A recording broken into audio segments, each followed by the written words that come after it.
इस वीडियो में मैं आपको 80 शब्द प्रति मिनट की अभी डिक्टेशन बोलने वाला हूं।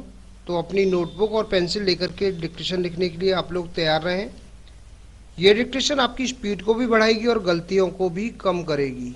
और यदि किसी कारणवश आप लोगों की स्पीड नहीं बन पा रही है, गलतियां दिख आ रही हैं, तो आज ही आप हमारी ऑनलाइन या ऑफलाइन क्लास को ज्वाइन कर सकते हैं। क्लासेस सुबह और शाम दोनों ही समय चलती हैं। एडवांस आउटलाइन की बुकों को परचेज कर सकते हैं। शॉर्ट हैंड संबंधी किसी भी जानकारी के लिए आप मेरे कॉन्टैक्ट नंबर पर कॉन्टैक्ट करके मुझसे जानकारी प्राप्त कर सकते हैं। तो आप लोग डिक्टेशन लिखने के लिए तैयार रहें। डिक्टेशन कुछ ही सेकंड में बोलने वाली है।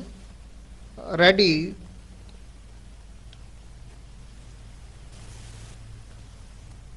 भाजपा ने संकल्प पत्र के नाम से जो घोषणा पत्र जारी किया, उस पर अन्य दलों के घोषणा पत्रों के मुकाबले अधिक ध्यान दिया जाना और चर्चा होना इसलिए स्वाभाविक है, क्योंकि एक तो वह सत्ता में है और दूसरे तीसरी बार सरकार बनाने के लिए आश्वस्त दिख रही है।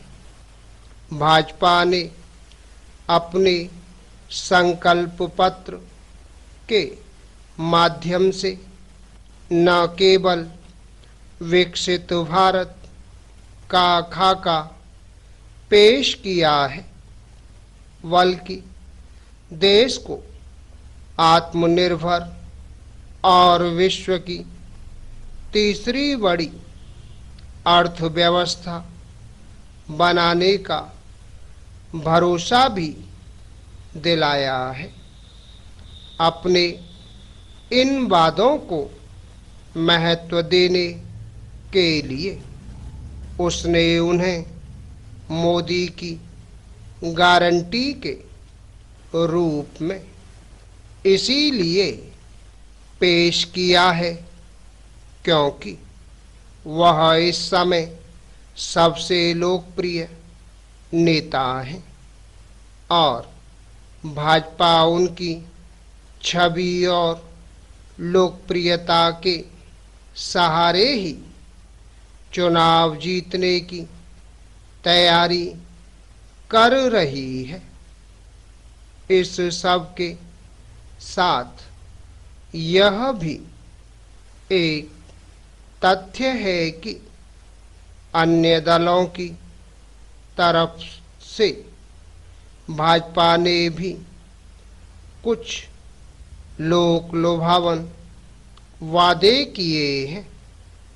वर्तमान राजनीतिक माहौल में कोई भी दल ऐसा नहीं जो खुद को लोक लुभावन वादों से अलग कर सके। वास्तव में ऐसे वादे करना राजनीतिक दलों की मजबूरी बन गई है और इसीलिए वे अपने घोषणा पत्रों को संकल्प पत्र, न्याय पत्र, वचन पत्र, परिवर्तन पत्र आदि नाम देने लगे हैं। Para change. भाजपा के संकल्प पत्र में कुछ महत्वपूर्ण घोषणाएं हैं जिन पर सबका ध्यान जाना स्वाभाविक है।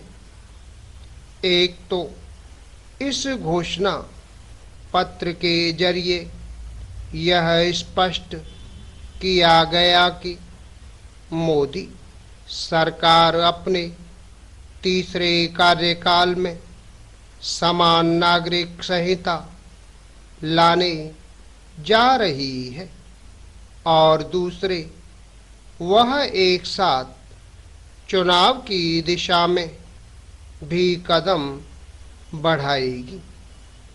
चूंकि भाजपा अपने प्रमुख मुद्दों में से दो मुद्दे अर्थात जम्मू कश्मीर से अनुच्छेद 370 की समाप्ति और अयोध्या में भव्य राम मंदिर के निर्माण के संकल्प को पहले ही पूरा कर चुकी है, इसलिए यह स्वाभाविक ही है कि वह अपने तीसरे प्रमुख मुद्दे यानी समान नागरिक संहिता को अपने अगले कार्यकाल में लागू करके दिखाए।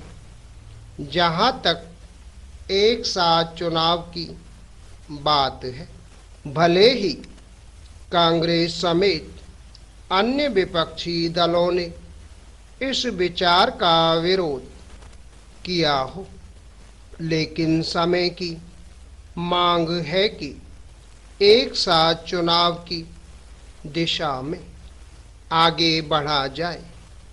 इससे न केवल राजनीतिक दलों बल्कि देश की जनता को भी लाभ मिलेगा और रह रहकर होने वाले चुनावों के कारण शासन प्रशासन की प्राथमिकताओं में जो तब्दीली आती है उससे भी बचकर विकास और जन कल्याण की दिशा में आगे बढ़ा जा सकेगा। भाजपा ने कुछ अन्य उल्लेखनीय वादे भी किए हैं, जैसे कि 70 वर्ष की आयु के सभी बुजुर्गों को आयुष्मान योजना के दायरे में लाना, मुद्रा लोन की सीमा 10 लाख से बढ़ाकर 20 लाख करना, नए सैटेलाइट टाउन बनाना, लेकिन इसकी अनदेखी नहीं की जा सकती कि स्मार्ट सिटी बनाने का उसका वादा सही ढंग से पूरा नहीं हो सका। भाजपा ने कृषि और किसानों की समस्याओं को दूर करने का भी वादा किया है, लेकिन इस पर विशेष ध्यान दिए बिना बात बनने वाली नहीं है। Full stop. तो ये थी 80 शब्द प्रति मिनट की डिक्टेशन। शॉर्टहैंड संबंधी किसी भी जानकारी के लिए आप मेरे कॉन्टैक्ट नंबर पर कॉन्टैक्ट करके मुझसे जानकारी प्राप्त कर सकते हैं। कैसे बुकों को परचेज करना हो, कैसे क्लासों को ज्वाइन करना है।